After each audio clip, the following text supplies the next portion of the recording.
Hello everyone, welcome back to my channel ASL pharma coaching. तो friends, आज की इस वीडियो में हम डिस्कस करने वाले हैं बायोकेमिस्ट्री सब्जेक्ट से रिलेटेड, यानी कि जिसका कोड होने वाला है बीपी 203T। ठीक है, ये बी फार्मा जो है फर्स्ट ईयर सेकेंड सेमेस्टर का सब्जेक्ट है। इसमें टोटल 50 क्वेश्चन जो है डिस्कस करेंगे। शॉर्ट क्वेश्चन, शॉर्ट सीरीज यहाँ पर स्टार्ट कर रहे हैं। तो यहाँ पर क्या डिस्कस करेंगे, 2 मार्क्स के जो इंपॉर्टेंट क्वेश्चन होंगे, जितने भी प्रीवियस ईयर के क्वेश्चन हैं और जो भी इंपॉर्टेंट क्वेश्चन है, और उनके सोल्यूशन के साथ में डिस्कस करेंगे। तो फ्रेंड्स, माय नेम इज अमन। तो फ्रेंड्स, स्टार्ट करते हैं फर्स्ट क्वेश्चन की। Explain the term phospholipid with example. Example के साथ में फास्फोलिपिड को डिफाइन करना है। ठीक है, तो यहाँ पर सबसे पहले बात कर लेते हैं कि फास्फोलिपिड क्या होता है। Phospholipids are the major components of the plasma membrane, the outer layer of the animal cell. जो प्लाज्मा मेम्ब्रेन होती है, प्लाज्मा मेम्ब्रेन जो होती है एनिमल सेल में, वो आउटर मोस्ट लेयर होती है। उसका जो प्लाज्मा मेम्ब्रेन का मेन कंपोनेंट जो होता है वो फास्फोलिपिड होता है। ठीक है फ्रेंड्स, अगर फास्फोलिपिड वर्ड की बात करें, अगर फास्फोलिपिड वर्ड को दो पार्ट में डिवाइड किया जाए तो फास्फो प्लस लिपिड। फास्फो का मीन्स होता है that molecules must be contain the phosphate group. कोई ऐसा कंपाउंड या फिर ऐसा मोलिक्यूल्स जो कि फास्फेट ग्रुप को कंटेन करता हो, दिस इज फास्फो। ठीक है, लिपिड्स की अगर बात करते हैं, lipid is a compounds made up of the fatty acid. Lipid जो कंपाउंड्स होते हैं फैटी एसिड से बने होते हैं। तो आगे फ्रेंड्स, इसके अगर एग्जांपल्स की बात कर लेते हैं, तो एग्जांपल्स की बात करते हैं तो फास्फेटाइडिल क्लोरीन और फास्फेटाइडिल एथेनोलामीन्स। और बात कर लेते हैं नेक्स्ट, फास्फेटाइडिल सेरीन एंड स्पिंडोमाइलिन। ये एग्जांपल्स होते हैं फास्फोलिपिड की। अगर फास्फोलिपिड स्ट्रक्चर की बात करते हैं, यहाँ पर बात करते हैं फास्फेट ग्रुप प्रेजेंट है। आप देख पा रहे हैं ये फास्फेट ग्रुप जो है प्रेजेंट है इसमें, और यहाँ पर ग्लिसरॉल प्रेजेंट है, यानी कि हम लिपिड्स वगैरह की बात कर रहे हैं जो भी। तो यहाँ पर दो, एक हेड होता है और एक टेल होता है। हेड वाले की बात करते हैं, हेड वाला पार्ट जो होता है ये क्या होता है, जो हाइड्रोफोबिक इन नेचर होता है, यानी लिपिड सॉल्युबल होता है। और जो हेड वाला पार्ट होता है ये हाइड्रोफिलिक नेचर होता है, लिपिड वाटर सॉल्युबल होता है। और जो टेल वाला पार्ट होता है ये हाइड्रोफोबिक होता है, यानी लिपिड सॉल्युबल होता है। ठीक है फ्रेंड्स, तो ये क्लियर हो गया होगा कि आपको फास्फोलिपिड 2 मार्क्स में बस इतना लिख के आ जाइएगा, फुल मार्क्स मिल जाएगा आपको। ठीक है फ्रेंड्स, नेक्स्ट क्वेश्चन की तरफ मूव करते हैं। नेक्स्ट क्वेश्चन होने वाला है यहाँ पर, define essential and non essential amino acid. यानी कि अमीनो एसिड की बात करते हैं, क्लासिफाई किया गया है अकॉर्डिंग टू एसेंशियल और नॉन एसेंशियल क्लासिफिकेशन के बेस पे। तो बात कर लेते हैं इसेंशियल अमीनो एसिड और नॉन एसेंशियल अमीनो एसिड। अगर इसेंशियल अमीनो एसिड की बात करते हैं तो इसेंशियल अमीनो एसिड जो होते हैं, some amino acids does not synthesize in human body. यानी कि ह्यूमन बॉडी में इसेंशियल अमीनो एसिड जो होते हैं सिंथेसाइज नहीं होते हैं। It is should be supplied through the diet. यानी कि जो अभी हम डाइट के थ्रू जो भी खाना खाते हैं उसके थ्रू क्या होता है, इसको सप्लाई किया जाता है। They are the required for the proper growth and maintenance of the individual. हमारे बॉडी में जो पार्ट्स होते हैं या फिर फंक्शंस होते हैं उनको मेंटेन करने के लिए प्रॉपर जो होता है रिक्वायर्ड होते हैं अमीनो एसिड जो होते हैं। ठीक है, अगर इसेंशियल अमीनो एसिड के एग्जाम्पल की बात करते हैं तो यहाँ पर इतने सारे ये एग्जाम्पल दिए गए हैं। अगर ट्रिक की बात कर लेते हैं, वीआईपी, हाल में टीटी, इन वर्ड से जो है इसेंशियल अमीनो एसिड निकाल सकते हैं। जैसे वी फॉर वैलिन हो गया, आई से क्या हो गया आइसोल्यूसिन, पी से फेनाइलएलानिन, एच से हिस्टिडीन हो गया। फिर ए की बात करते हैं, आर्जिनिन, ल्यूसिन, लाइसिन हो गया, मेथियोनिन, थ्रियोनिन, ट्रिप्टोफैन। ये क्या होते हैं, इसेंशियल अमीनो एसिड्स होते हैं। अगर नॉन एसेंशियल अमीनो एसिड की बात करते हैं तो the body can synthesize about the 11 amino acid. ये टोटल 11 अमीनो एसिड की यहाँ पर बात कर रहे हैं जो कि बॉडी सिंथेसाइज करती है खुद से, और इनको मीट बायोलॉजिकल नीड्स जो भी होती है उसके लिए। ठीक है, hence the need not consumed in the diet. इसमें ये जो नॉन एसेंशियल अमीनो एसिड होते हैं ये डाइट के साथ कंज्यूम करने की जरूरत नहीं होती है इनकी। ठीक है फ्रेंड्स, एग्जाम्पल्स की बात कर लेते हैं, alanine, arginine, asparagine, aspartic acid हो गया, cysteine, glutamic acids, glutamine, glycine, proline, serine, and tyrosine, ये क्या होते हैं, नॉन एसेंशियल अमीनो एसिड होते हैं।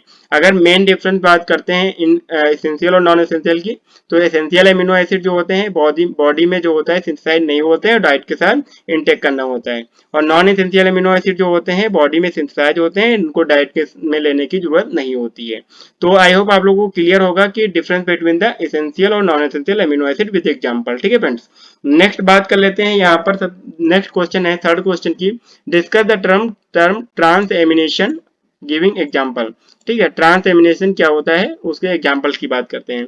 अगर ट्रांस एमिनेशन वर्ड को ही अगर दो पार्ट में डिवाइड किया जाए, ट्रांस मतलब ट्रांसफर, एमिनेशन मतलब की बात कर रहे हैं कि एमिनो ग्रुप के ट्रांसफर की बात कर रहे हैं यहाँ पर। ठीक है फ्रेंड, तो अगर बात कर लेते हैं यहाँ पर, transamination involve the transfer of amino group, जो एमिनो ग्रुप होता है उसको ट्रांसफर होता है one molecule to another molecule में ट्रांसफर होता है, this is called transamination. ये क्या कैटेलाइज होता है एमिनो ट्रांसफरेज एंजाइम, यानी कि ये जो ट्रांसफर होने की प्रोसेस होती है, रिएक्शन होती है, इसका जो एंजाइम यूज होता है, कैटेलिस्ट यूज होता है, वो एमिनो ट्रांसफरेज एंजाइम होता है। ठीक है फ्रेंड्स, यहाँ पर एग्जांपल की लाइक बात कर लेते हैं, जैसे एलानिन जो कैटलिस्ट यूज हो रहा है एनालिन ट्रांसमिनेज। ठीक है फ्रेंड्स, एस्पार्टेट के साथ में ऐसे ही ट्रांसफर हो रहा है कि एस्पार्टेट ट्रांसमिनेज एंजाइम यूज हो रहा है ऑक्जेलोएसिटेट में। ठीक है फ्रेंड्स, तो अगर नेक्स्ट आगे एग्जांपल्स की बात करते हैं, यहाँ पर आप देख पा रहे हैं कि जो एमीन ग्रुप है उसको, एमिनो ग्रुप जो है इसका ट्रांसफर हो रहा है, ये एमिनो एसिड है और ये कीटो एसिड है। ठीक है फ्रेंड्स, यहाँ पर ट्रांस एमिनेज एंजाइम जो है यूज हो रहा है। ये वाला जो एमीन ग्रुप आप देख पा रहे हैं, एमिनो ग्रुप जो देख पा रहे हैं, इसका ट्रांसफर हो रहा है इसके साथ में। देखो यहाँ पर जो है कीटो ग्रुप आ गया, ये न्यू कीटो एसिड बन गया, और ये क्या हो गया, न्यू एमिनो एसिड बन गया, यानी कि एमीन ग्रुप जो है इसका ट्रांसफर हुआ है। ठीक है फ्रेंड्स, यहाँ पर जैसे कि एग्जांपल्स की बात करें अगर, जैसे कि एलानिन, एलानिन जो होता है ये एलानिन का स्ट्रक्चर है और ये अल्फा कीटो ग्लूटरेट का स्ट्रक्चर है। यहाँ पर जो एमिनो ग्रुप है इसका ट्रांसफर होगा एलानिन ट्रांस एमिनेज एंजाइम की प्रेजेंस में, और ये देखो हमारा ग्लूटामेट बन गया। ठीक है, यानी कि एमीन ग्रुप ग्लूटामेट के साथ अटैच हो गया। ठीक है, ये ट्रांसफर हो गया एमीन ग्रुप का। ठीक है, this is called transamination reactions होती है। अगर आपको स्ट्रक्चर याद हो रहे हैं तो बना सकते हैं, नहीं तो डिफिनीशन लिख के एग्जांपल के साथ में छोड़ सकते हैं, इसको 2 नंबर आपको मिल जाएंगे। ठीक है फ्रेंड्स, नेक्स्ट आगे क्वेश्चन 4 नंबर क्वेश्चन की बात कर लेते हैं। अगर जो 4 नंबर का क्वेश्चन यहाँ पर है हमारा, define the genetic code with suitable example. Genetic code क्या होता है और इसके एग्जांपल्स की बात करें यहाँ पर, the relationship between the nucleotide triplet and the amino acid is called as the genetic code. जो न्यूक्लियोटाइड्स ट्रिपलेट्स होते हैं उन और एमिनो एसिड जो होते हैं उनका रिलेशनशिप जो होता है जिट इज कॉल्ड जेनेटिक कोड्स। ठीक है, अगर जेनेटिक कोड के एग्जांपल्स की बात करते हैं, डिफरेंट जेनेटिक कोड होते हैं, like CUG codes for the leucine के लिए होता है। ठीक है, AAG कोड जो होता है ये लाइसिन के लिए होता है, GGG कोड जो होता है ये ग्लाइसिन के लिए होता है। ठीक है, अगर ये लाइक जैसे साइटोसिन, यूरेसिल, ग्वानिन, ये जो एमिनो एसिड्स हैं, ठीक है, लाइक एग्जांपल से आप देख पा रहे हैं द जेनेटिक कोड्स जो होते हैं, यहाँ पर ये सारे जेनेटिक कोड्स होते हैं। जैसे कि हमारा ये जेनेटिक कोड्स हो गए 3 basis of the amino acid, 3 different acid जो है यूज है इसमें। ठीक है, तो ये हो गया जेनेटिक कोड्स और उसके सुटेबल एग्जांपल्स। आई होप आपको ये भी क्लियर होगा, और 2 मार्क्स अगर आप इसको लिख के आ रहे हैं अच्छे से तो मिल जाएंगे आपको। ठीक है फ्रेंड, नेक्स्ट क्वेश्चन नंबर 5 की बात करते हैं, difference between the enthalpy and entropy. ठीक है, एंथैल्पी और एंट्रोपी के डिफरेंस की अगर बात करते हैं यहाँ पर, तो सबसे पहले बात करते हैं एंथैल्पी क्या होता है। अगर एंथैल्पी की बात करते हैं तो enthalpy is the measurement of the overall amount of energy in the system, यानी कि ओवरऑल कितने अमाउंट में कोई सिस्टम है उसमें कितनी एनर्जी है उसका जो मेजरमेंट करते हैं, दिस इज कॉल्ड एंथैल्पी। अगर एंट्रोपी की बात करते हैं यहाँ पर, तो एंट्रोपी में क्या होता है, entropy is the measure the randomness of the activity in system. जो रैंडम अचानक से जो एक्टिविटी होती है सिस्टम में, उसकी एक्टिविटी को मेजर करने के जो करते हैं उसको एंट्रोपी बोलते हैं। ठीक है, अगर यहाँ पर नेक्स्ट सेकंड पॉइंट की बात करते हैं, जो SI यूनिट होती है फॉर स्पेसिफिक एंथैल्पी के लिए जूल पर किलोग्राम होती है। वहीं पे अगर SI यूनिट की बात करते हैं एंट्रोपी की, तो यहाँ पर जूल पर केल्विन होती है। अगर सिंबल की बात कर लेते हैं तो एंट्रोपी को डेल्टा H नॉट से इसको डोनेट करते हैं, वहीं पे अगर सिंबल जो होता है एंट्रोपी का डेल्टा या फिर डेल्टा H से डोनेट करते हैं। ठीक है फ्रेंड्स, अगर एंट्रोपी इंक्रीज करेंगे तो लिक्विफिकेशन जो होगा सॉलिड से लिक्विड, लिक्विड से गैस की प्रोसेस ये स्टार्ट हो जाएगी। वहीं पे अगर इंथैल्पी को इंक्रीज किया जाएगा तो वो सॉलिडिफिकेशन की तरफ इंक्रीज करेगा, ठीक है, गैस से लिक्विड, लिक्विड टू सॉलिड, ये प्रोसेस स्टार्ट हो जाएगी। तो this is called difference between the enthalpy and entropy. 2 number के लिए सुटेबल है इतना। आप अगर लॉन्ग में पूछा जा रहा है तब भी आप लिख सकते हैं इसको, और 2 नंबर में तो लिख ही सकते हैं, ठीक है फ्रेंड्स। नेक्स्ट क्वेश्चन की बात कर लेते हैं यहाँ पर। जो नेक्स्ट क्वेश्चन होने वाला है question number 6, enlist 2 disease associated with the glycogen storage metabolism, यानी कि ग्लाइकोजन के मेटाबॉलिज्म से रिलेटेड जो डिसीज होती हैं उनकी 2 डिसीज लिखने को बात किया है यहाँ पर। यहाँ पर मैंने पूरा चार्ट लिख दिया है, आप तो उसको रीड आउट कर सकते हैं, बट यहाँ पर अगर डिसीज की बात करते हैं तो कोई भी 2 डिसीज जो है याद करके आप लिख सकते हैं। लाइक जैसे वॉन जियर डिसीज हो गया, पॉम डिसीज हो गया, और कोरी डिसीज हो गया, Hers disease, Andersen disease, McArdle syndrome हो गया, और टरोई डिसीज। ये 7 डिसीज हैं, इसमें से आप कोई भी 2 जो है लिख सकते हैं, सिंपल सा क्वेश्चन है, ठीक है फ्रेंड्स। और आप पूरा टेबल इसको रीड आउट कर लीजिए एक बार। नेक्स्ट क्वेश्चन की तरफ मूव करते हैं, क्वेश्चन नंबर 7। अगर क्वेश्चन नंबर 7 की बात करते हैं तो यहाँ पर define ketone bodies and ketoacidosis की बात कर रहे हैं। अगर कीटो एसिडोसिस की बात करते हैं तो कीटो एसिडोसिस जो होता है metabolic state associated with the pathologically high serum and urine concentration of ketone body, यानी कि जो बात करते हैं जो सीरम में, ब्लड में क्या होता है कि जो यूरिन में क्या कंसंट्रेशन जो होता है कीटोन बॉडी का यूरिन और सीरम में इंक्रीज हो जाता है, ठीक है, जिसको कीटो एसिडोसिस बोलते हैं। अगर रिलेटिव और एब्सोल्यूट इंसुलिन डिफिशियंसी इससे होती है, ठीक है, तो ये कीटो एसिडोसिस हो गया। नेक्स्ट बात कर लेते हैं, अगर कीटोन बॉडी की बात करते हैं तो कीटोन बॉडी जो होता है, ketone body are produce by the liver preferably as a energy source. देखो जो कीटोन बॉडी होती हैं वो लीवर से प्रोड्यूस होती हैं, ठीक है, और ये एक तरह से एनर्जी का सोर्स होती हैं, जो कि glucose is not readily available. जब ग्लूकोज अवेलेबल नहीं होता है तो कीटोन बॉडी जो होती है स्टोर्स रहती हैं एज अ स्टोर फॉर्म में। जो कीटोन बॉडी एनर्जी जो होता है स्टोर फॉर्म में होता है कीटोन बॉडी में। तो जब ग्लूकोज क्या होता है कि अवेलेबल नहीं है तो कीटोन बॉडी जो होता है उनका यूज होता है, हमारी बॉडी यूज करती है एज अ एनर्जी सोर्स, ठीक है, तो ये कीटोन बॉडी होगी। नेक्स्ट बात कर लेते हैं, there are 3 ketones body, 3 ketone body होती हैं, like acetoacetate, beta hydroxy butyrate और एसीटोन। ये 3 जो हैं कीटोन बॉडीज के एग्जांपल्स हो गए। ये भी आपको 2 नंबर के लिए सुटेबल है। नेक्स्ट क्वेश्चन की बात कर लेते हैं यहाँ पर। क्वेश्चन नंबर 8 की बात कर रहे हैं यहाँ पर। Question number 8, differentiate between the apo enzyme and holo enzyme. तो एपो एंजाइम और हेलो एंजाइम डिफरेंशिएट करते हैं, तो एपो एंजाइम और हेलो एंजाइम। फर्स्ट जो है the catalytically inactive protein part of an enzymes. जो एंजाइम्स होता है उसका जो एक प्रोटीन पार्ट होता है वो इनएक्टिव फॉर्म में जो होता है, this is called apo enzyme. अगर हेलो एंजाइम की बात कर लेते हैं, catalytically active apo enzyme cofactor complex होता है, ये एक्टिव फॉर्म में होता है हेलो एंजाइम जो होता है, ठीक है। नेक्स्ट बात कर लेते हैं, तो कंटेन ओनली प्रोटीन। जो एपो एंजाइम होता है ओनली प्रोटीन को कंटेन करता है। अगर हेलो एंजाइम की बात करते हैं तो contain protein as well as cofactor such as, जैसे कि मेटल आयंस हो गए, other organic complexes known as coenzymes हो गए, तो इनको भी ये कंटेन करता है जो हेलो एंजाइम होता है। अगर एपो एंजाइम तो ओनली प्रोटीन कंटेन करता है, ठीक है, ये हो गया डिफरेंस। नेक्स्ट बात कर लेते हैं, inactive and becomes active only after the attaching the cofactor. जो एपो एंजाइम्स होते हैं ये इनएक्टिव होते हैं, ये तभी एक्टिव होंगे एपो एंजाइम जो होते हैं जब कोई भी यहाँ पर कोफैक्टर जो है अटैच हो जाएगा, उसके बाद एक्टिव हो जाएंगे जो एपो एंजाइम्स होते हैं। नेक्स्ट बात कर लेते हैं, जो हेलो एंजाइम्स होते हैं एक्टिव होते हैं and fully functional to the catalyse the biochemical reaction. जो हेलो एंजाइम्स होते हैं ये एक्टिव फॉर्म में होते हैं और फंक्शन करने के लिए पूरी अवेलेबल होते हैं, पूरी तरह से बायोकेमिकल रिएक्शन करने के लिए, कैटेलाइज करने के लिए उसको हेलो एंजाइम जो होते हैं, ठीक है, तो ये डिफरेंस हो गया। नेक्स्ट बात कर लेते हैं, यहाँ पर does not contain the cofactor. Apo enzyme cofactor contain नहीं करता है। अगर हेलो एंजाइम की बात करते हैं तो कंटेन कोफैक्टर लाइक जिसे मेटल आयन और को एंजाइम कंटेन करता है। वहीं पे एपो एंजाइम की अगर बात करते हैं तो proteins moiety of the hello enzymes, that is जैसे कि हमारा carbonic anhydride without zinc ions, ये कंटेन करता है जो एपो एंजाइम होता है। अगर हेलो एंजाइम की बात करते हैं तो यहाँ पर DNA polymerase, RNA polymerase, carbonic anhydride with zinc ion, ये हेलो एंजाइम जो होता है कंटेन होता है। तो ये हो गया major difference apo enzyme and holoenzymes. अगर आपको सारे डिफरेंस नहीं याद हो रहे हैं तो आप 2 नंबर के अकॉर्डिंग अगर 3 लिख रहे हैं तब भी काम चल जाएगा, आपको 2 नंबर मिल जाएंगे। ठीक है फ्रेंड्स, नेक्स्ट बात कर लेते हैं यहाँ पर क्वेश्चन नंबर 9 की तरफ मूव करते हैं। अगर क्वेश्चन नंबर 9 की बात करते हैं, यहाँ पर पूछा गया है define electron transport chain and ATP. ठीक है, दोनों को थोड़ा थोड़ा लिखना है 2 नंबर के अकॉर्डिंग।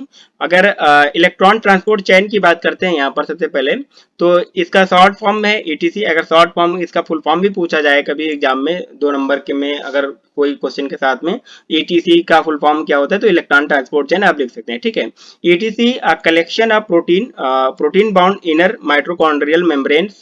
जो माइट्रोकॉन्ड्रियल मेम्ब्रेन्स होती है वहां पर प्रोटीन बाउंड जो कलेक्शन करता है, like and organic molecule which electron pass through in a series of redox reactions and release of energy. जो हमारा इलेक्ट्रॉन्स होते हैं वो पास होते हैं और एक सीरीज में रेडॉक्स रिएक्शन के थ्रू एंड जो रिलीज करते हैं एनर्जी को। ठीक है, ये इलेक्ट्रॉन ट्रांसपोर्ट चेन का काम होता है। ये अगर इलेक्ट्रॉन ट्रांसपोर्ट चेन की बात करते हैं, located in inner mitochondrial membrane, वहां पर लोकेटेड होता है। अगर ये क्या करता है, production of ATP through the oxidative phosphorylation reaction. जो ऑक्सीडेटिव फास्फोराइलेशन रिएक्शंस होती हैं और उसके थ्रू क्या करता है, जो एटीपी का प्रोडक्शन करता है एज ए एनर्जी जो भी यूज की जाती है। अगर बात कर लेते हैं यहाँ पर आप देख सकते हैं ये माइट्रोकॉन्ड्रियल मेम्ब्रेन्स और ये आउटसाइड और साइटोप्लाज्म की बात करें, यहाँ पर आप देख पा रहे हैं कि जो इलेक्ट्रॉन्स हैं, जैसे कि नाम ही था कि इलेक्ट्रॉन ट्रांसपोर्ट चेन, तो इलेक्ट्रॉन जो है इनका ट्रांसफर हो रहा है। ठीक है, इस तरह से, और एटीपी सिंथेसिस हो रही है। ठीक है, तो ये हमारा हो गया इलेक्ट्रॉन ट्रांसपोर्ट चेन। नेक्स्ट बात कर लेते हैं यहाँ पर एडेनोसिन ट्राइफॉस्फेट यानी कि एटीपी की बात कर रहे हैं। ठीक है, अगर एटीपी की बात करते हैं तो एटीपी का फुल फॉर्म भी पूछा जा चुका है कई बार एग्जाम में। तो एडेनोसिन ट्राइफॉस्फेट, और in the source of energy, ATP main source होता है एनर्जी का, and storage of the cellular level, cellular level पे ये स्टोर होता है और एज अ सोर्स एनर्जी का काम करता है। ATP synthesised in the mitochondria, mitochondria से एटीपी जो होता है सिंथेसाइज होता है, जो कि प्राइमरी एनर्जी का सोर्स होता है फॉर इंपॉर्टेंट बायोलॉजिकल फंक्शन के लिए, लाइक जैसे कि मसल कॉन्ट्रैक्शन के लिए एटीपी यानी कि एनर्जी की रिक्वायरमेंट होती है, नर्व इंपल्सेस के लिए, ट्रांसमिशन के लिए, प्रोटीन सिंथेसिस के लिए, जो भी हमारे फंक्शंस होते हैं बॉडी में एनर्जी की तो रिक्वायरमेंट होती है, तो एटीपी जो होता है एज एनर्जी सोर्स काम करता है, तो उस सारे फंक्शन में जो है एटीपी यूज होता है। ठीक है, अगर इसके स्ट्रक्चर, आप स्ट्रक्चर इसका याद रख सकते हैं, एक बार एग्जाम में पूछा गया, अभी आगे क्वेश्चन होगा, डिस्कस करेंगे इसको। तो ये थे ईटीसी और एडेनोसिन ट्राइफॉस्फेट एटीपी, ये क्वेश्चन हो गया। आपको अगर 2 नंबर के अकॉर्डिंग ही लिखना है, बहुत ज्यादा मैं जितना लिखा हूं उतना नहीं लिखना है, आपको समझाने के लिए पूरा जो है डिटेल में लिख दिया थोड़ा। आप जैसे कि स्ट्रक्चर को छोड़ सकते हैं, यहाँ पर 2 लाइन से लिख सकते हैं इसको। ठीक है, नेक्स्ट क्वेश्चन की तरफ मूव करते हैं, क्वेश्चन नंबर 10, जो कि काफी ज्यादा इंपॉर्टेंट है। Write down the biological role of nucleic acid, यानी कि न्यूक्लिक एसिड जो होते हैं हमारे आरएनए और डीएनए, ये 2 न्यूक्लिक एसिड होते हैं, इनके बायोलॉजिकल सोर्स की बात करते हैं, बायोलॉजिकल रोल की बात करते हैं। तो फर्स्ट है DNA provide the code for the cell activity, cell activity के लिए एक कोड प्रोवाइड करता है जो डीएनए होता है, यानी कि न्यूक्लिक एसिड जो होता है।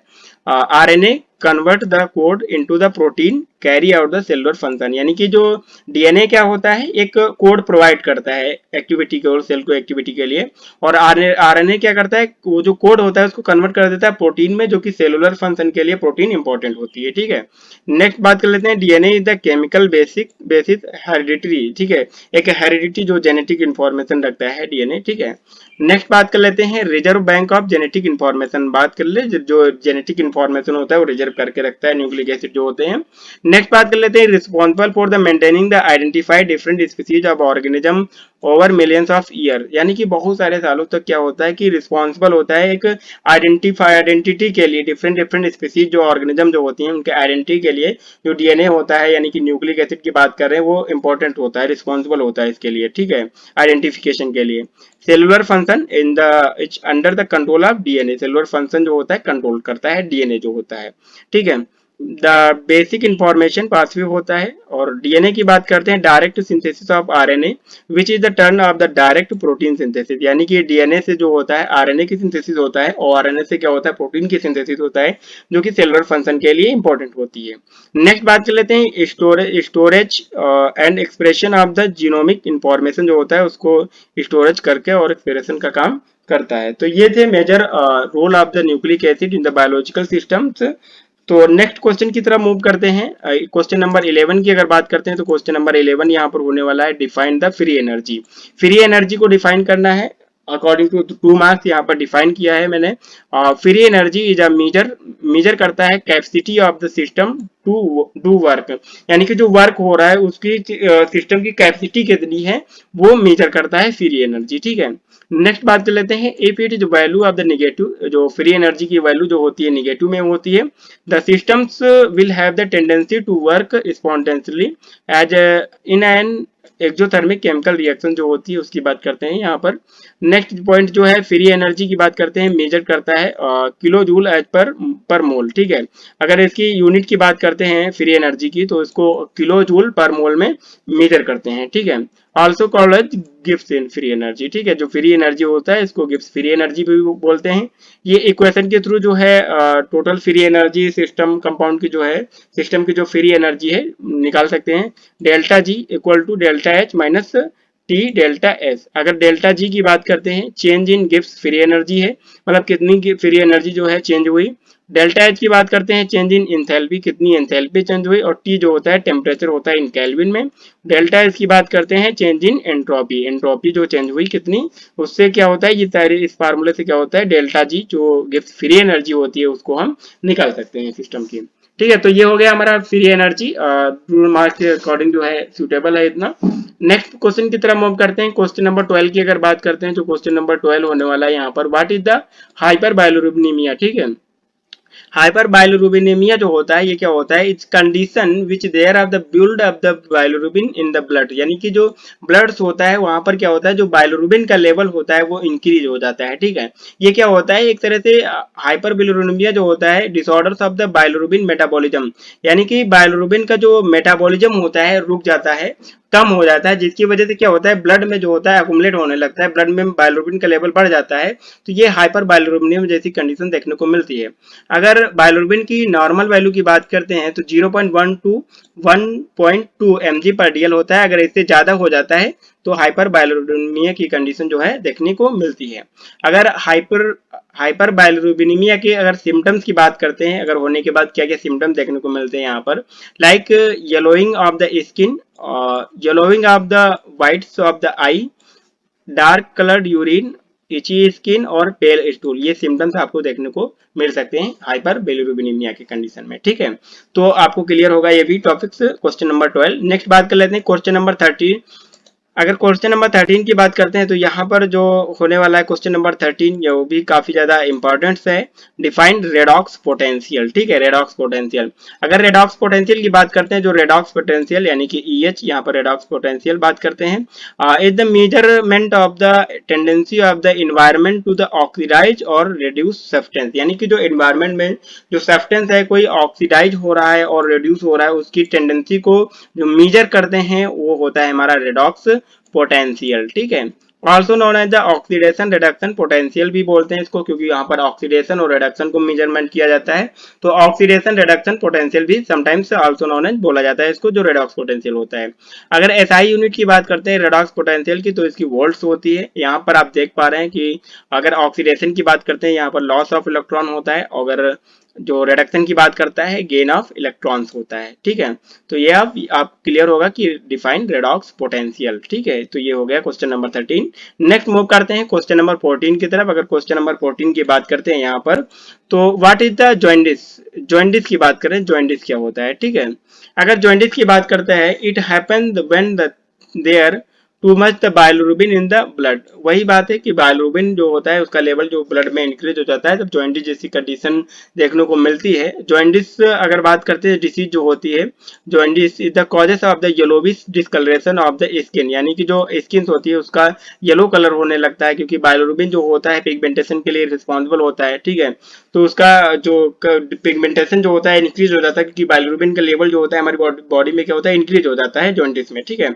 तो discoloration of yellowish skin, sclera white part of the eye जो होता है उसकी बात करते हैं, व्हाइट हो जाता है, उसका कलर चेंज हो जाता होने लगता है। एंड अदर म्यूकस मेम्ब्रेन जो होती है उसका भी जो कलर जो होता है चेंज होने लगता है, क्योंकि बायोलुमिन का लेवल जो होता है बॉडी में बढ़ जाता है। बायोलुमिन रिस्पॉन्सिबल होता है पिगमेंटेशन के लिए, ठीक है। अगर जॉइंडिस की बात करते हैं, जॉइंडिस जो होता है usually symptoms of the liver disease, यानी कि जॉइंटिस एक तरह से सिम्टम्स है जो कि लीवर डिसीज को इंडिकेट करता है, ठीक है। अगर बाइलरुबिन इसके लिए टेस्ट जो बात करते हैं, जो जॉइंटिस के लिए टेस्ट होते हैं, बाइलरुबिन टेस्ट करते हैं, यूरिन टेस्ट और सीरम टेस्ट करते हैं इसके लिए, ठीक है। अगर सिम्टम्स की बात करते हैं जॉइंटिस की, तो लाइट कलर स्टूल और abdominal pain, dark coloured urine और स्वेलिंग ऑफ द एब्डोमेन, ये सारे सिम्टम्स देखने को मिल सकते हैं।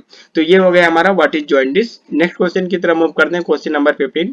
तो यहाँ पर define the vitamin D, vitamin D को डिफाइन करने के लिए पूछा गया है 2 मार्क्स में क्वेश्चन, ये प्रीवियस ईयर का क्वेश्चन है, ठीक है। यहाँ पर विटामिन डी की अगर बात करते हैं तो विटामिन डी जो होता है एक तरह से फैट सॉल्युबल विटामिन होता है, ये सनशाइन विटामिन होता है, यानी कि सन से मिलता है, और एंटी रेचिटिक विटामिन होता है, ठीक है। अगर विटामिन डी की बात करते हैं, इसके जो होते हैं 2 फॉर्म होते हैं, विटामिन D2 और विटामिन D3, ठीक है। विटामिन D2 का जो केमिकल नेम होता है एर्गो कैल्सीफेरॉल होता है, और विटामिन D3 का जो केमिकल नेम होता है कोले कैल्सीफेरॉल होता है, ठीक है।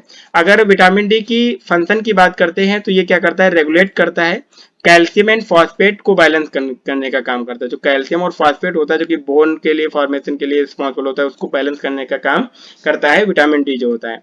अगर विटामिन डी की डिफिशियंसी हो जाती है हमारी बॉडी में तो rickets, osteomalacia, delay in the teeth formation, ये सारे सिम्टम्स जो है देखने को मिलते हैं।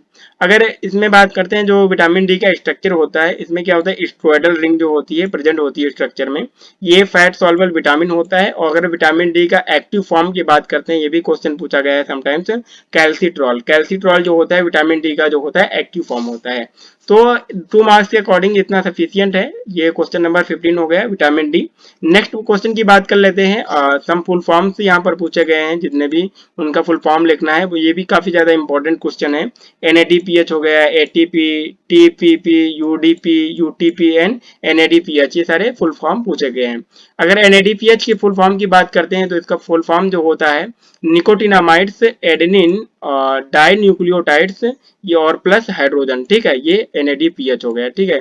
ये एनर्जी का मेन सोर्स होता है, इसमें एक NADPH में जो क्या होता है 3 ATP जो होते हैं प्रोड्यूस होते हैं, ठीक है, ये NADPH हो गया। नेक्स्ट बात कर लेते हैं ATP, एडेनोसिन ट्राइफॉस्फेट। TPP की बात करते हैं थायामीन पायरोफॉस्फेट, ये TPP का फुल फॉर्म हो गया। अगर UDP के फुल फॉर्म की बात करते हैं तो यूरिडीन डाइफॉस्फेट। अगर UTP के फुल फॉर्म की बात करते हैं तो यूरिडीन 5 ट्राइफॉस्फेट होता है। वहीं पर अगर NADPH की बात करते हैं तो nicotinamide adenine dinucleotide phosphate जो होता है ये होता है हमारा NADPH का फुल फॉर्म।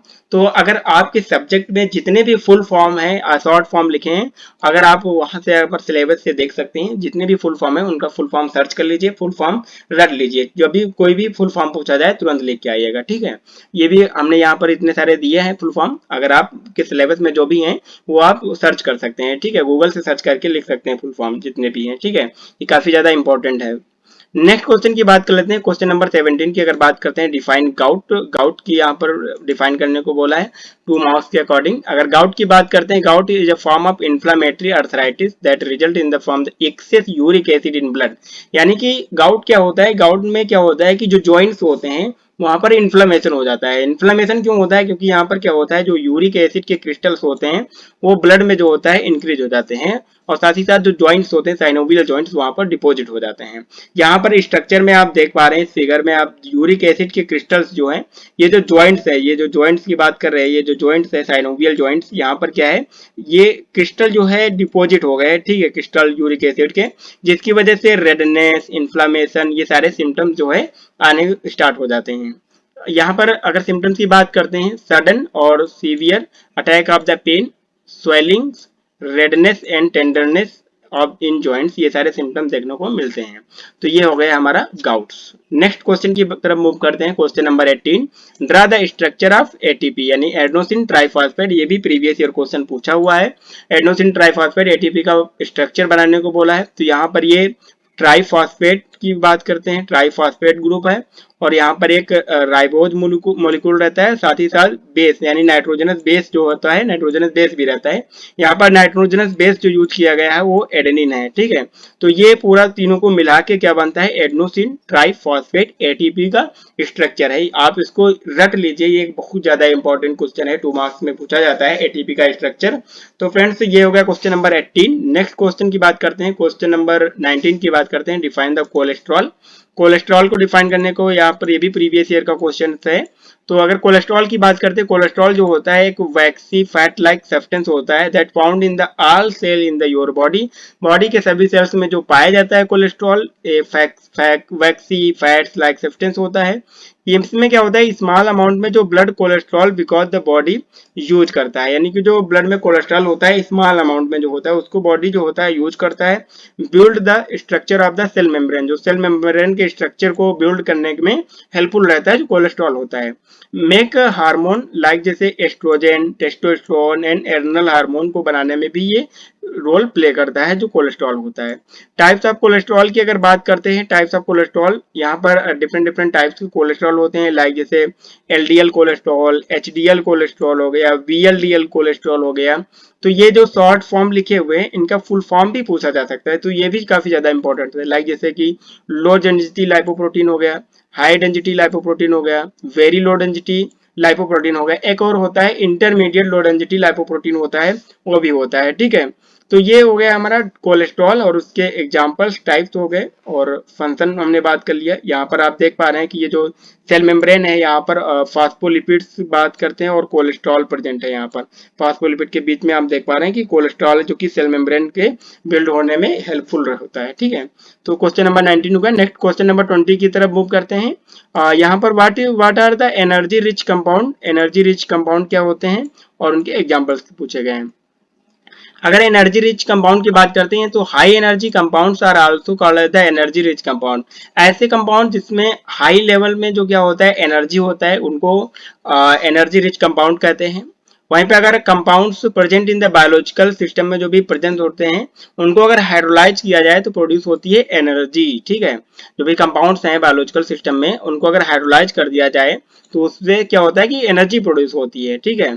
अगर एनर्जी की बात करते हैं कंपाउंड की, energy yield of the greater or equal to delta G is the 7.2 calorie पर मोल। अगर इतनी रहती है ग्रेटर और इससे 7.3 कैलोरी पर मोल से ग्रेटर या फिर इक्वल रहती है तो हाई एनर्जी कंपाउंड्स होगा वो।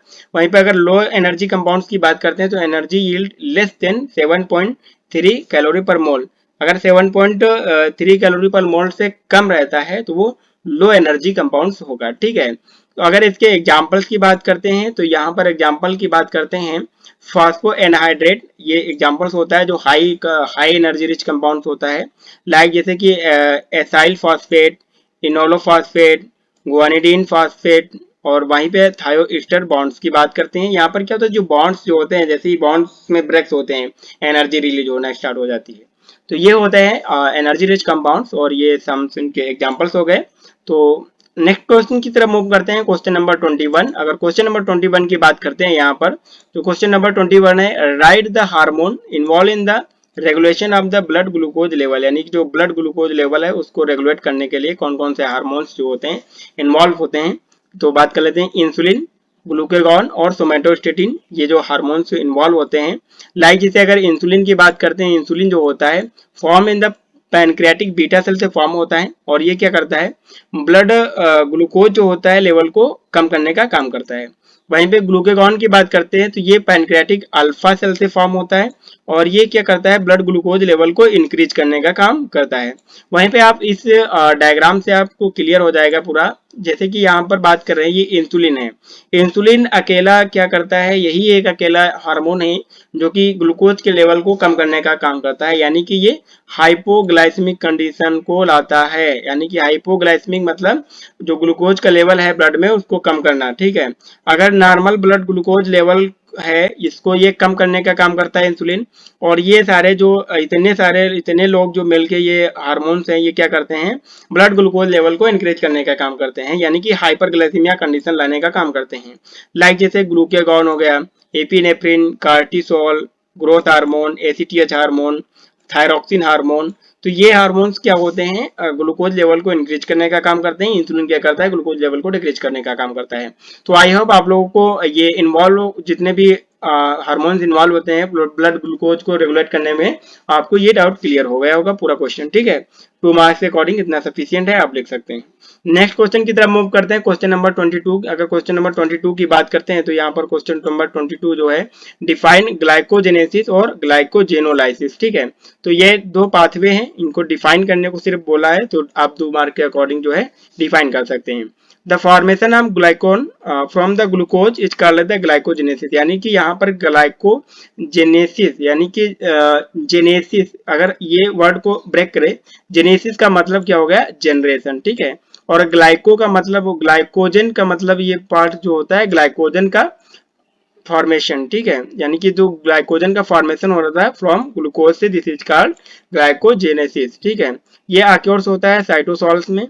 अगर इसके रेट लिमिटिंग स्टेप की बात करते हैं तो ग्लाइकोजन सिंथेटेज जो होता है ये रेट लिमिटिंग एंजाइम्स होता है, रेट लिमिटिंग स्टेप होता है। अगर वहीं पे ग्लाइकोजेनेसिस की बात करते हैं तो कि ये स्टिमुलेट करता है हार्मोन, इंसुलिन हार्मोन जो होता है उसको स्टिमुलेट करने का काम करता है, जो ग्लाइकोजेनेसिस होता है। नेक्स्ट बात कर लेते हैं, अगर ग्लाइकोजन लाइसिस की बात करते हैं तो ग्लाइकोजन की बात करते हैं तो ग्लाइकोजन हो जाता है, अगर लाइसिस का मतलब होता है ब्रेक करना, ठीक है। तो ग्लाइकोजन को ब्रेक करने का काम करता है, जिस इज कॉल्ड ग्लाइकोजेनोलाइसिस, ठीक है। तो यहाँ पर बोला गया है कि the breakdown of the glycogen, यानी जो ग्लाइकोजन है इसको ब्रेक किया गया है to form the glucose, glucose form हो रहा है, ग्लूकोज से एनर्जी बनती है, ठीक है।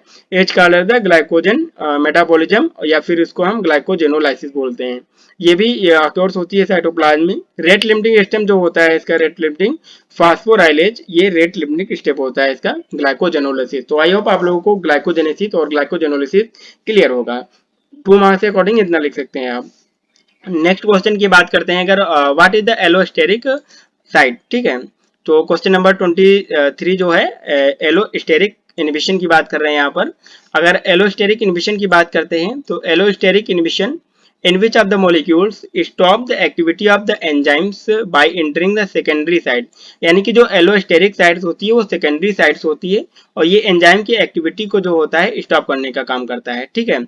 which changes the shape of the active sites of the blocking access of the enzyme, यानी कि जो एक्टिव साइट होते हैं उसको जो होता है चेंज करने का काम करता है, जो एलोस्टेरिक साइट होता है।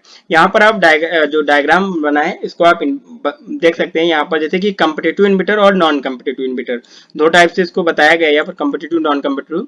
ये जो होता है कम्पिटिटिव इनहिबिटर, यानी कि यहाँ पर ये वाली साइट्स जो है ये एक्टिव साइट्स है, और ये सबस्ट्रेट और जो एंजाइम्स होता है ये क्या करते हैं, एक दूसरे सबस्ट्रेट और जो एंजाइम्स होता है ये क्या करते हैं, एक दूसरे को compete करते हैं और बाइंड होके एक्शन शो करते हैं। ये क्या है, एलोस्टेरिक साइट है। ये कम्पिटिटिव में होता है कि जो एक्टिव साइट होते हैं वहां पर कंपटीशन होता है ड्रग और एंजाइम्स के बीच में। वहीं पे अगर एलोस्टेरिक साइट की बात करते हैं, जो एलोस्टेरिक जो साइट होती है, यहाँ पर जो नॉन कम्पिटिटिव इनहिबिटर होते हैं ये क्या करते हैं, एलोस्टेरिक साइट्स पे जो होता है कि बाइंड कर जाते हैं, और क्या होता है जो एक्टिव साइट्स होता है, देखो ये एक्टिव साइट्स है, इसका जो शेप है इसको चेंज कर दिया। अब ये जब शेप चेंज हो गया यानी कि ये एलोस्टेरिक साइट पे बाइंड कर रहे हैं, ठीक है। यहाँ पे इस ड्रग के साथ में कोई कंपटीशन नहीं कर रहे हैं, बट यहाँ पर एलोस्टेरिक साइट पे बाइंड करके इनहिबिट करके इसको, इसका जो एक्टिव साइट है इसका शेप जो है चेंज कर दिया। अब ये वाली जो ड्रग आई यहाँ से बाइंड नहीं कर पाई, ये मूव कर गई, ठीक है। तो ये एक्शन नहीं मिलेगा, ठीक है। तो यही होता है हमारा एलोस्टेरिक इनहिबिशन, यानी कि जो एलोस्टेरिक साइट्स पे जो ड्रग्स जो है एंजाइम्स जो है बाइंड करके उसकी एक्टिविटी को रिड्यूस कर दे, उसकी एक्टिव साइट के शेप को चेंज कर दे, this is called allosteric inhibition, ठीक है। तो ये क्वेश्चन क्लियर होगा आपको। नेक्स्ट क्वेश्चन की तरफ मूव करते हैं। Right down the synthesis of the 5-HT3 यानी कि 5-हाइड्रोक्सीट्रिप्टामिन फ्रॉम द ट्रिप्टोफैन, ट्रिप्टोफैन से 5-हाइड्रोक्सीट्रिप्टामिन कैसे बनता है उसकी बात करते हैं। तो यहाँ पर बताया गया है कि एल ट्रिप्टोफैन, जो ट्रिप्टोफैन का एल फॉर्म लिया है यहाँ पर, इसका जब ऑक्सीडेशन कराते हैं तो क्या बनता है, 5-हाइड्रोक्सी एल ट्रिप्टोफैन बनता है। और जो 5-हाइड्रोक्सी एल ट्रिप्टोफैन होता है इसका जब डीकार्बोक्सिलेशन करा देते हैं तो क्या बनता है, हमारा 5-हाइड्रोक्सी ट्रिप्टामिन बन जाता है, यानी सेरोटोनिन बन जाता है, ठीक है। तो यहाँ पर आप देख पा रहे हैं कि जो बात करते हैं सबसे पहले एल ट्रिप्टोफैन जो है इसको ऑक्सीडेशन कराया गया, ऑक्सीडेशन कराया गया तो यहाँ पर क्या हो गया कि एक OH ग्रुप देखिए आ गया, ठीक है। और वहीं पे जब डीकार्बोक्सिलेशन कराया गया तो यहाँ पर से जो है CO2 जो है रिमूव हुआ, और ये बन गया 5 हाइड्रोक्सी ट्रिप्टामिन सेरोटोनिन बन गया। तो ये भी प्रीवियस ईयर पूछा हुआ क्वेश्चन है, आप इसको बिल्कुल रट लीजिए, ठीक है। नेक्स्ट क्वेश्चन की बात कर लेते हैं, क्वेश्चन नंबर 25। अगर क्वेश्चन नंबर 25 की बात करते हैं, डिफाइन म्यूटा रोटेशन। ये म्यूटा रोटेशन ग्लूकोज के केस में देखने को मिलता है। यहाँ पर म्यूटा रोटेशन की अगर बात करते हैं, जो म्यूटा रोटेशन होता है, changes in the optical rotation.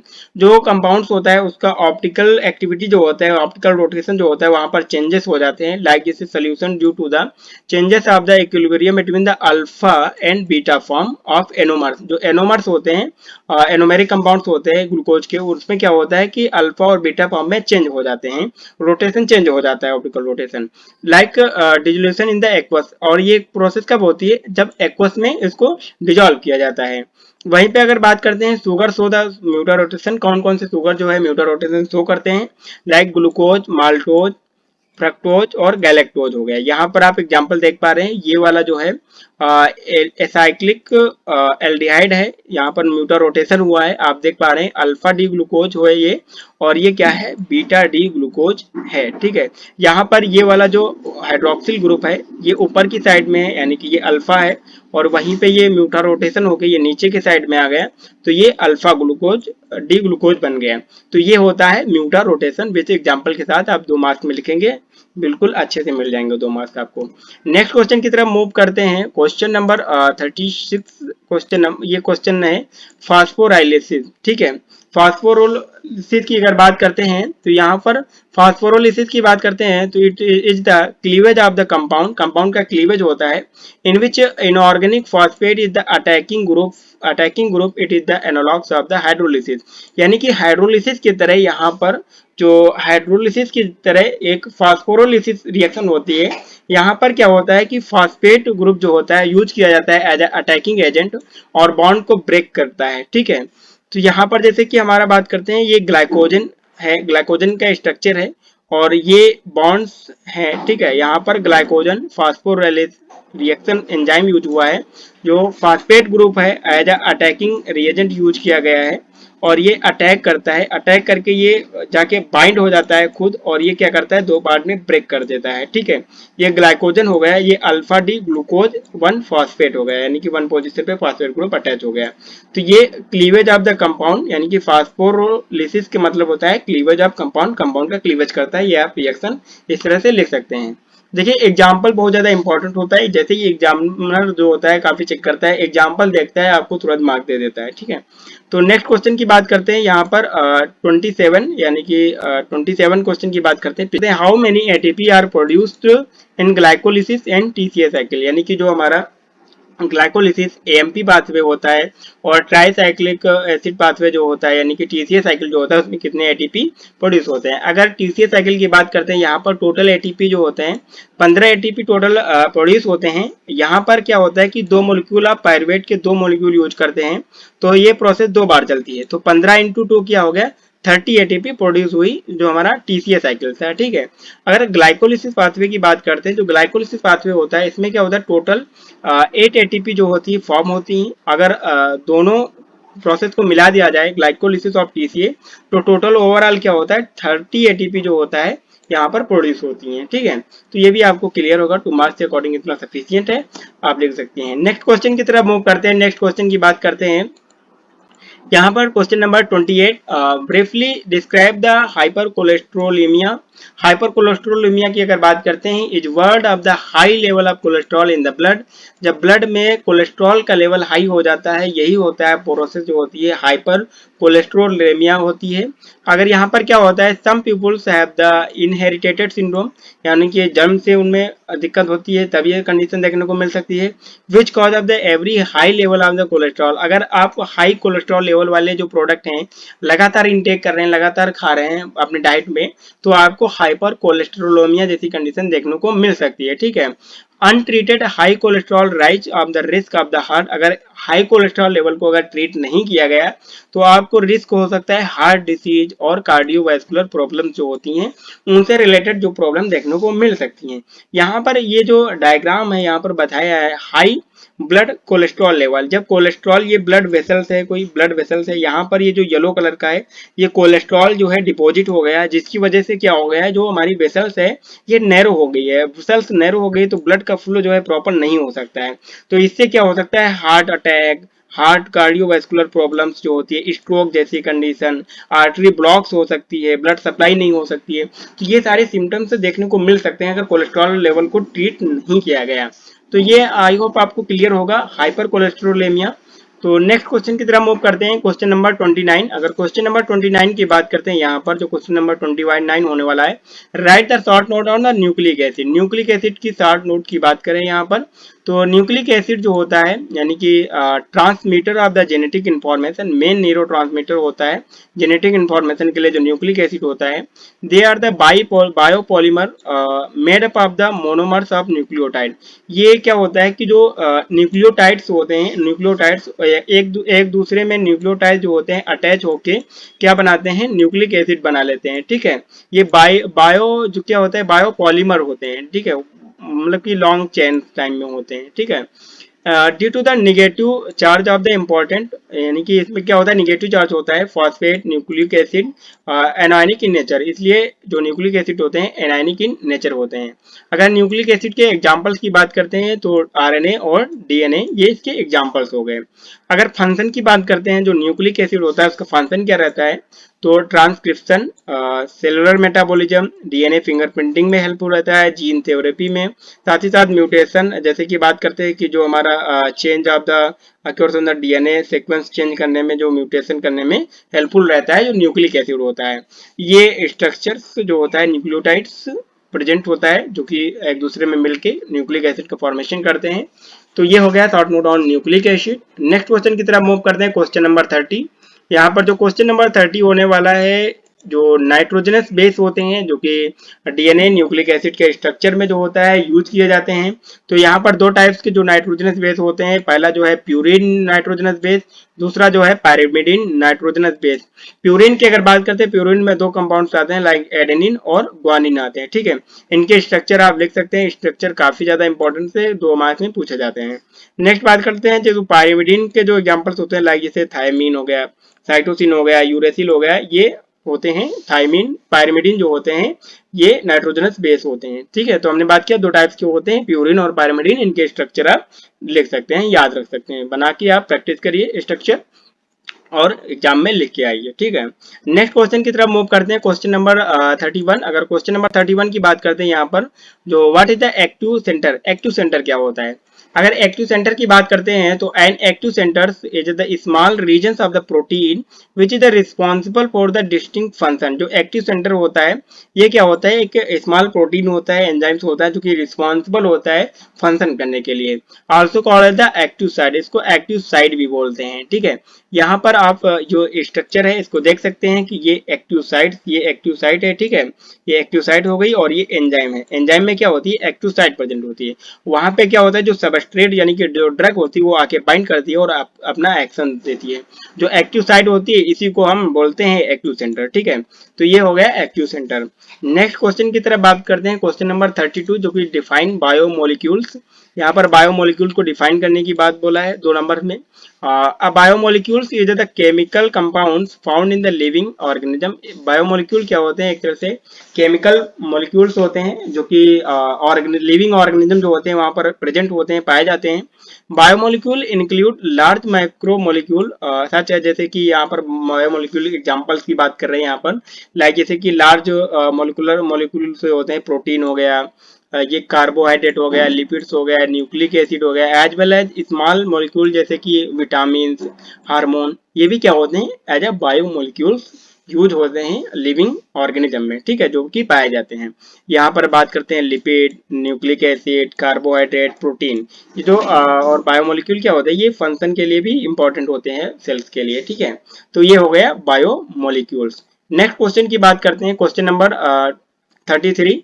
33 question number की बात करते हैं तो यहाँ पर डिफाइन बायो एनर्जेटिक्स की बात किया है।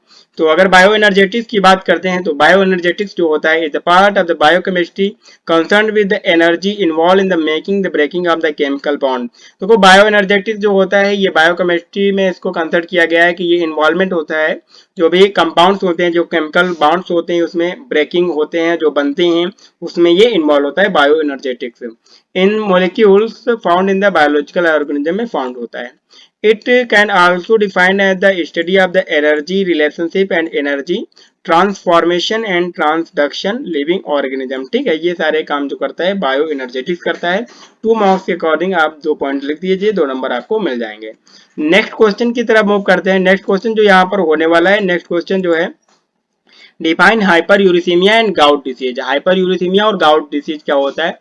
अगर हाइपर यूरिसीमिया की बात करते हैं, हाइपर यूरिसीमिया में क्या होता है? Hyper uricaemia defined at the elevated of serum uric acid level usually the greater than the 6 mg per dl in women and 7 mg per dl in main. देखो यहाँ पर क्या होता है कि यूरिक एसिड जो होता है इसका लेवल जब ब्लड में इंक्रीज हो जाता है सीरम में, तो क्या होता है? हाइपर यूरिसीमिया जैसी कंडीशन देखने को मिलती है। ठीक है, अगर नॉर्मल लेवल की बात करते हैं तो नॉर्मल लेवल वोमेन में जो होता है यूरिक एसिड का 6 mg पर डीएल होता है। अगर इससे ज्यादा हो गया तो हाइपर यूरिसीमिया, और अगर 7 mg पर डीएल से ज्यादा मेन में हो गया तो हाइपर यूरिसीमिया जैसी कंडीशन देखने को मिलेगी। वहीं पे अगर गाउट की बात कर लेते हैं तो गाउट क्या होता है कि एक इन्फ्लामेटरी आर्थराइटिस होता है, जो कि excess of the uric acid crystal in the blood and deposited in the synovial joints. जो जॉइंट्स होते हैं वहां पर जो यूरिक एसिड के क्रिस्टल जो होते हैं वो डिपॉजिटेड हो जाते हैं, जिसकी वजह से इन्फ्लेमेशन, रेडनेस जैसी कंडीशन देखने को मिलती है। तो ये होता है हमारा गाउट। नेक्स्ट क्वेश्चन नंबर 35 की अगर बात करते हैं तो बायोलॉजिकल रोल और significance of the following compounds. ये जितने भी फॉलोइंग कंपाउंड्स हैं इनके बायोलॉजिकल रोल बताना है यहाँ पर। तो 2 नंबर के अकॉर्डिंग जो है एक एक का बायोलॉजिकल रोल आप बता सकते हैं अगर ऐसे क्वेश्चन पूछा जा रहा है। तो अगर कार्बोहाइड्रेट की बात करते हैं, the act as energy source, यानी कि कार्बोहाइड्रेट जो होता है एनर्जी सोर्स की तरह एक्ट करता है हमारी बॉडी में, तो जो कि हेल्प करता है कंट्रोल जैसे blood glucose and insulin metabolism को। लिपिड की अगर बात करते हैं, lipid help in the moving the storing of the energy, यानी कि लिपिड क्या करता है? जो स्टोर करने का काम करता है एनर्जी को लिपिड। साथ ही साथ ये अब्जॉर्ब करता है विटामिन को और हार्मोन मेकिंग, हार्मोन बनाने का भी काम करता है साथ ही साथ। नेक्स्ट बात करते हैं न्यूक्लिक एसिड की अगर बात करते हैं तो न्यूक्लिक एसिड होते हैं ये क्या करते हैं कि storage and expression of the genetic information. जो भी जीनोमिक इंफॉर्मेशन होता है उसको एक्सप्रेशन करना और जो स्टोर करना, ये काम करते हैं न्यूक्लिक एसिड जो होते हैं। वहीं पे अगर एमिनो एसिड की बात करते हैं, जो एमिनो एसिड होते हैं रिक्वायर्ड होते हैं synthesis of the body in protein. Body में जो प्रोटीन की सिंथेसिस होता है वो एमिनो एसिड्स से ही होता है, जो कि एमिनो एसिड रिक्वायर्ड होते हैं प्रोटीन सिंथेसिस के लिए। और other important nitrogenous containing compound जो होते हैं उनके लिए भी इंपॉर्टेंट होते हैं, लाइक जैसे केटनिन हो गया। ये सारे कार्बोनिक कंपाउंड जो होते हैं उनके लिए भी एमिनो एसिड जो होता है सिंथेसिस के लिए इंपॉर्टेंट होते हैं। प्रोटीन की अगर बात करते हैं फंक्शन की, जो प्रोटीन क्या करता है? Helping to fight off the infection, infection से फाइट करने का काम करता है। और wound healing, making our bones strong, bone को स्ट्रॉन्ग करने में हेल्प करता है विद प्रोटीन जो होता है। रेगुलेटिंग द हार्मोन, हार्मोन को रेगुलेट करने का भी काम करता है जो प्रोटीन होता है। तो ये सब कंपाउंड्स और उनके बायोलॉजिकल एंड सिग्निफिकेशन रोल हो गए उनके।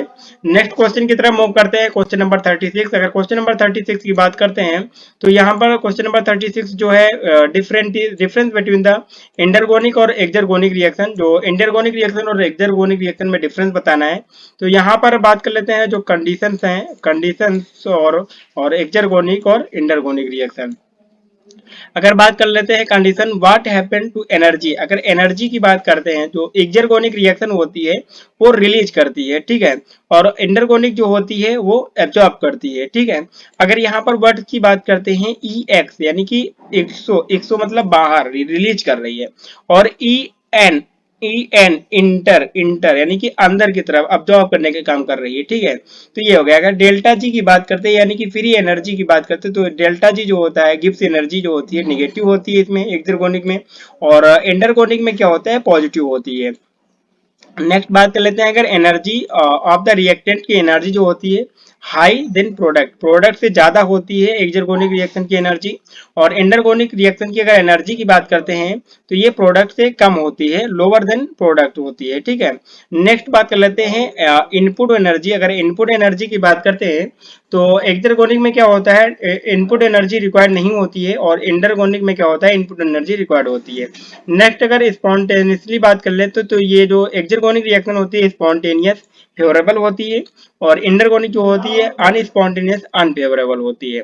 नेक्स्ट बात कर लेते हैं, अगर एक्जोथर्मिक और इंडोथर्मिक प्रोसेस की बात कर लेते हैं, तो यहाँ पर जो एक्सर्गोनिक रिएक्शन होती है वो एक्जोथर्मिक प्रोसेस होती है, और जो इंटरगोनिक रिएक्शन होती है वो इंटरगोनिक इंडोथर्मिक रिएक्शन होती है। ठीक है, अब वहां पर आप देख पा रहे हैं कि जैसे एक्सो हो गया और एक्सर्गोनिक हो गया, तो इससे नाम से ही पता चल जाएगा, यहाँ पर सिंबल से END से पता चल जाएगा, EX से पता चल जाएगा कि तो ये डिफरेंस जो होता है इजिली आप याद सकते हैं, बिल्कुल सिंपल वे में लिखा है टेबल में, तो आप इसको याद रख सकते हैं। ठीक है, नेक्स्ट क्वेश्चन की बात कर लेते हैं, क्वेश्चन नंबर 37। क्वेश्चन नंबर 37 की अगर बात करते हैं तो ये क्वेश्चन वैसे तो रिपीट हुआ है, लेकिन यहाँ पर पूरा टेबल बताने वाले हैं। ठीक है, types of glycogen storage disease, कौन कौन सी ग्लाइकोजन स्टोरेज डिसीज होती हैं, तो अगर बात कर लेते हैं तो टोटल क्या होता है कि 7 टाइप्स की ग्लाइकोजन स्टोरेज डिसीज होती है, 7 टाइप्स की टोटल होती हैं।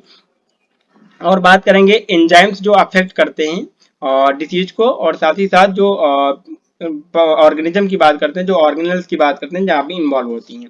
सबसे पहले बात करते हैं वॉन गियर डिसीज। वॉन गियर डिसीज जो होती है ये क्या होता है कि यहाँ पर डिफिशियंसी हो जाती है ग्लूकोज 6 फास्फेट, यानी जो ग्लूकोज 6 फास्फेट एंजाइम्स होता है इसकी जब डिफिशियंसी हो जाती है तो हमें वॉन गियर डिसीज देखने को मिलती है। ये प्रोसेस डिसीज जो होती है लीवर और किडनी में बात करते हैं। ठीक है, दूसरा है पॉम डिसीज। अगर पॉम डिसीज की बात करते हैं तो यहाँ पर बात कर लेते हैं deficiency of the lysosomal alpha 1,4 glucosidase enzyme जो होता है इसकी डिफिशियंसी से पॉम डिसीज होता है। ठीक है, all organ with lysosome, all organ और लाइसोसोम के साथ में समय पाया जाता है। ठीक है, नेक्स्ट बात कर लेते हैं कोरी डिसीज, और या फिर इसको हम फॉर्ब्स डिसीज भी बोलते हैं। Absence of the glycogen D branching enzyme, जो डी ब्रांचिंग एंजाइम की एब्सेंस हो जाती है ग्लाइकोजन, तो वहां पर क्या होता है कोरी डिसीज देखने को मिलती है। ये बात करते हैं लीवर, स्केलेटल, मसल, हार्ट।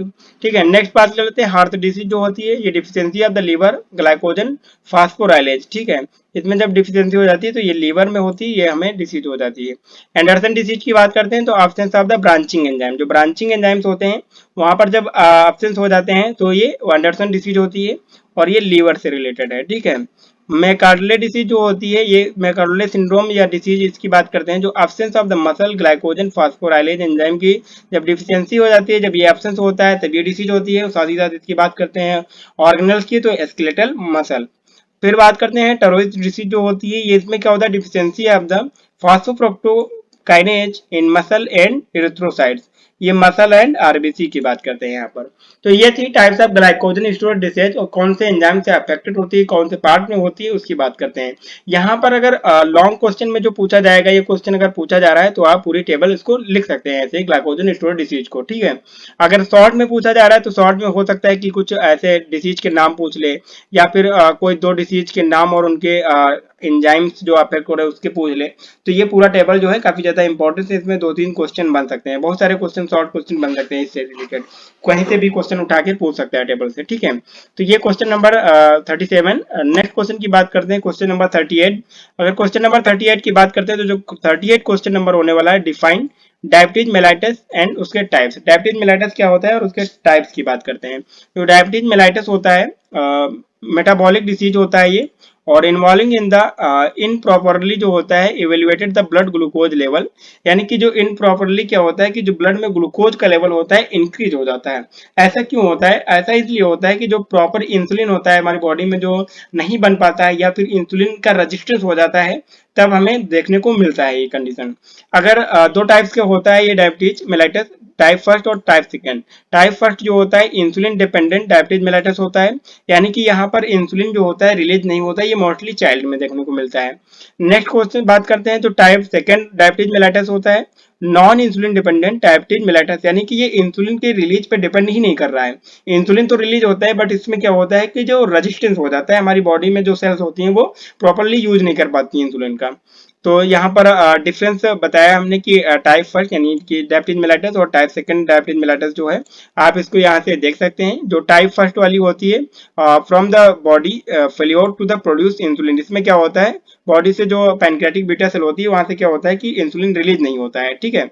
ये मोस्टली जो होती है लेस कॉमन रहती है, और ये जो ट्रीटमेंट ओनली इंसुलिन, इसका ट्रीटमेंट जो होता है केवल जो होता है इंसुलिन से ही हो सकता है।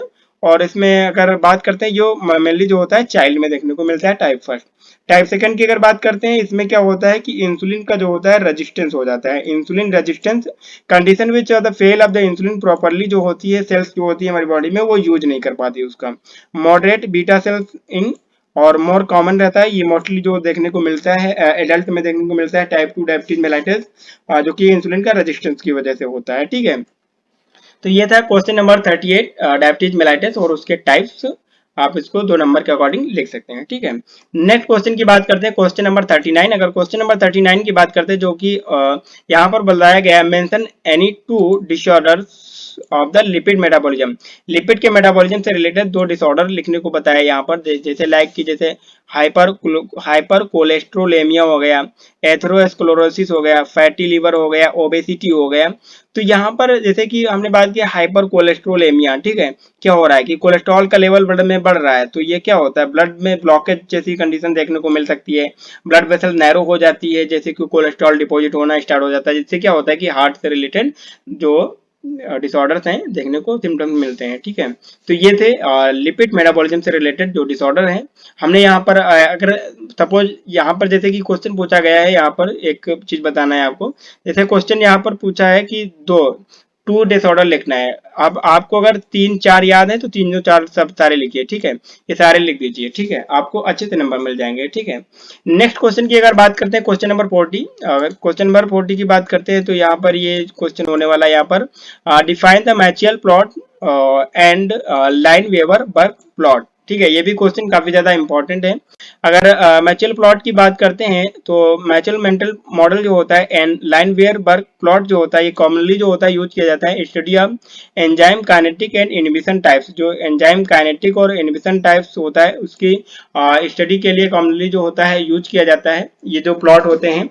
यहाँ पर क्या होता है, डॉक्यूमेंट समराइज करते हैं मैकेनिज्म ऑफ एंजाइम कैटालिसिस, जो एंजाइम कैटालिसिस होता है उसमें डॉक्यूमेंट जो होता है, उसमें क्या होता है डॉक्यूमेंट जो होता है समराइज करते हैं इस प्लॉट के थ्रू, ठीक है। नेक्स्ट बात कर लेते हैं, यहाँ पर discuss how enzymes lower the activation energy of reaction by the releasing the binding energy when the interacting with substrate, कैसे इंटरेक्ट होता है, कैसे एनर्जी जो होता है रिलीज होता है, ये सारी जो पूरा ग्राफ जो होता है उससे यहाँ पर मेंशन करते हैं। और यहाँ पर मेनली ये इंपॉर्टेंट पॉइंट ये था कि study enzyme kinetic and enzyme inhibition types की स्टडी करते हैं यहाँ पर मैचुअल मेंटन, ये जो प्लॉट होते हैं दोनों, ठीक है। अगर इसके प्लॉट की बात कर लेते हैं तो लाइनवेयर, जैसे कि ये हमारा प्लॉट है, यहाँ पर देखने को मिल सकता है कि Lineweaver and Burk plot for the enzyme inhibition. यहाँ पर अगर आप इस तरह से ग्राफ जो बना के आते हैं तो यहाँ पर क्या होता है कि एग्जामिनर फुल मार्क्स देगा अगर आप ग्राफ बना सके, थ्योरी भी लिखिए ग्राफ भी बना दीजिए अगर टाइम है आपके पास। तो यहाँ पर जैसे कम्पिटिटिव इनहिबिटर, अनकम्पिटिटिव इनहिबिटर और नॉन कम्पिटिटिव इनहिबिटर, अलग अलग इनहिबिटर के लिए अलग अलग प्लॉट है, ठीक है। यहाँ पर आप देख पा रहे हैं कि यहाँ पर जो कम्पिटिटिव इनहिबिटर होता है इसमें क्या होता है Km इंक्रीज हो जाता है और Vmax की वैल्यू जो होती है अनअफेक्टेड रहती है। बट यहाँ पर अगर आप देख पा रहे हैं कि जो अनकम्पिटिटिव है यहाँ पर क्या है, Km जो है रिड्यूस हो रहा है और Vmax जो है रिड्यूस हो रहा है, दोनों रिड्यूस हो रहे हैं, ठीक है। और नॉन कम्पिटिटिव की बात करते हैं, ये मिक्स इनहिबिशन होता है, यहाँ पर Km अनअफेक्टेड रहता है और Vmax की वैल्यू जो है रिड्यूस हो जाती है। ये आप स्लोप जो है आप देख सकते हैं। अगर आप लॉन्ग क्वेश्चन की तरफ जाएंगे तो पूरा पूरा डिटेल में लिखिए, वरना अगर आपको नहीं याद आ रहा है ये ग्राफ वगैरह तो आप थ्योरी लिख के 2-3 लाइनें लिख के, जैसे हम पहले बताया प्रीवियस, आप छोड़ सकते हैं वैसे लिख के। नेक्स्ट क्वेश्चन की तरफ मूव करते हैं, क्वेश्चन नंबर 41। क्वेश्चन नंबर 41 की अगर बात करते हैं, जो question number 41, draw the chemical structure of purine and pyrimidine, purine और पायरिमिडिन के स्ट्रक्चर की बात करें तो यहाँ पर आप लिख सकते हैं प्यूरिन और पायरिमिडिन का स्ट्रक्चर देख सकते हैं, इसको याद रखिए। यहाँ पर इसका फार्मूला भी पूछ सकते हैं और स्ट्रक्चर बनाने को भी पूछ सकते हैं, ठीक है। तो ये दोनों स्ट्रक्चर जो है आप याद रखिए, ठीक है। आप प्रैक्टिस कर लीजिए, इसका स्क्रीनशॉट ले लीजिए अपने नोट में, मेंशन कर लीजिए इसको। नेक्स्ट क्वेश्चन की बात करते हैं, क्वेश्चन नंबर 42। अगर क्वेश्चन नंबर 42 की बात करते हैं यहाँ पर, डिफाइन एथेरोस्क्लेरोसिस। एथेरोस्क्लेरोसिस ये क्या होती है, हार्ट से डिसऑर्डर होता है। एथेरोस्क्लेरोसिस थिकनिंग ऑफ और हार्डनिंग ऑफ द आर्टरी, जो ब्लड आर्टरी होती है जो ब्लड को सप्लाई करती हैं, हार्ट को ब्लड सप्लाई करती है, वहां पर क्या होता है, build up the plaques inner lining of the artery. जो इनर लाइनिंग यहाँ पर आप देख सकते हैं, ये नॉर्मल ब्लड फ्लो हो रहा है, यहाँ पर नॉर्मल आर्टरी है ये वाली। और ये वाली आर्टरी आप देख पा रहे हैं कि यहाँ पर क्या होगा, जो हमारा कोलेस्ट्रॉल है ये क्या हो गया, डिपोजिटेड हो गया, डिपोजिट होगा जिसकी वजह से नर्व हो गई। ठीक है, इसकी वजह से क्या हो सकता है, रिस्क फैक्टर ऑफ द में include high cholesterol and triglyceride level, high blood pressure, जिसकी वजह से अब यहाँ पर नॉर्मली जो ब्लड फ्लो कर रहा था और ये इस वाली में क्या हो गया, इस वाली आर्टरी में नर्व हो गई और यहाँ पर क्या हो गया कि प्रेशर के साथ में ब्लड फ्लो हो गया। तो ये हाई ब्लड प्रेशर जैसी कंडीशन आपको सिम्टम देखने को मिलेंगे। स्मोकिंग, डायबिटीज जैसी condition, obesity, physical activity and eating saturated fats, ये सारी कंडीशन की वजह से जो होता है एथेरोस्क्लेरोसिस कंडीशन देखने को मिलती है। आपको ये 2 मार्क्स के अकॉर्डिंग 2 पॉइंट्स लिख देना है। अगर आप इस तरह से डायग्राम बना पा रहे हैं नॉर्मली तो डायग्राम भी बना दीजिए, फुल मार्क्स मिल जाएंगे आपको।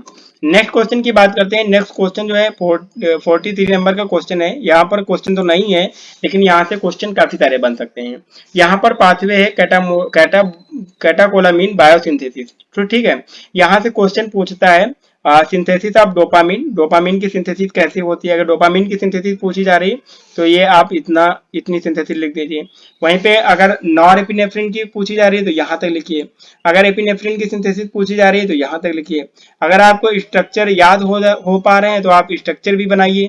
अगर स्ट्रक्चर नहीं याद हो पा रहे हैं, आप सपोज आपकी केमिस्ट्री वीक है तो आप थ्योरी की तरफ मूव कर जाइए, थ्योरी लिख के आइए, नंबर मिल जाएंगे। ठीक है, यहाँ पर बात कर लेते हैं जैसे कि फिनाइल एलानिन की बात करते हैं, जो कि फिनाइल एलानिन हाइड्रोक्सिलेज एंजाइम की प्रेजेंस में ये क्या बनाता है, एल टायरोसिन बनाता है।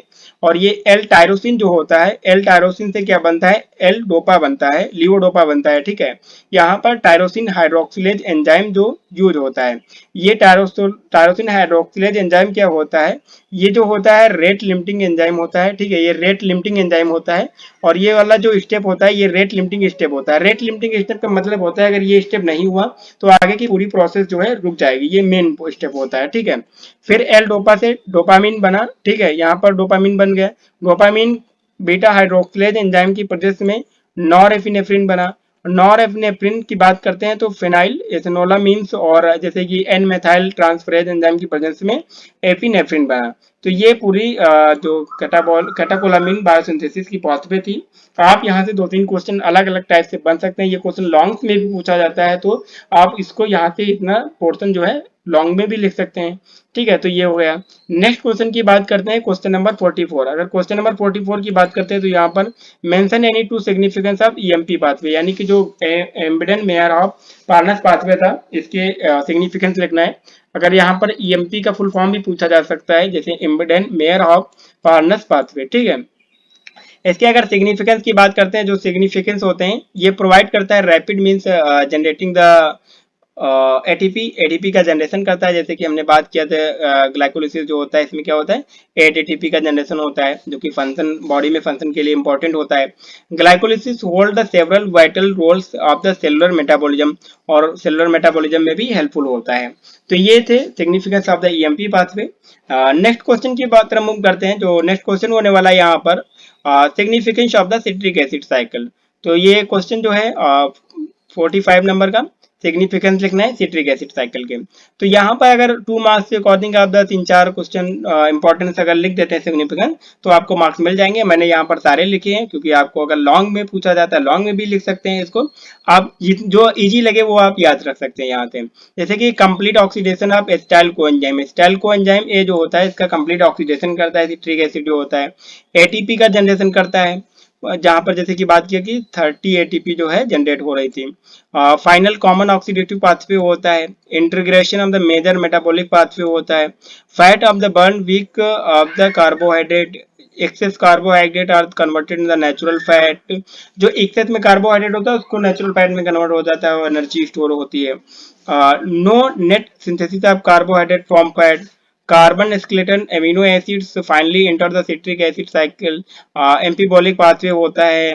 साथ ही साथ एनाप्लोरोटिक रोल प्ले करता है। तो ये इसके सिग्निफिकेंस हो गए सिट्रिक एसिड साइकिल्स के। आप यहाँ से जो आपको इजी लगे वो आप याद कर सकते हैं, 4 मेनली तो लिखिए 2 नंबर के मार्क्स में, तो आपको 2 नंबर मार्क्स मिल जाएंगे। नेक्स्ट क्वेश्चन की तरफ मूव करते हैं, क्वेश्चन नंबर 46। अगर क्वेश्चन नंबर 46 की बात करते हैं, जो क्वेश्चन नंबर 46 है, draw the structure of any two ketone body. यहाँ पर 2 कीटोन बॉडी की स्ट्रक्चर ड्रा करने को बात किया है। लाइक इसे मेनली जो 3 कीटोन बॉडी होते हैं, एसीटोन हो गया और एसिटोएस्टेट हो गया और 2 हाइड्रोक्सी ब्यूटारिक एसिड हो गया। तो ये इसके स्ट्रक्चर हो गए। आप यहाँ से स्ट्रक्चर लिख सकते हैं, इसको प्रैक्टिस कीजिए, स्ट्रक्चर स्क्रीनशॉट लिख के इसको नोटबुक में मेंशन कर लीजिए इसको, ठीक है, काफी ज्यादा इंपॉर्टेंट है। नेक्स्ट क्वेश्चन की तरफ मूव करते हैं। नेक्स्ट क्वेश्चन जो यहाँ पर होने वाला है, next question question number 47, right short note on the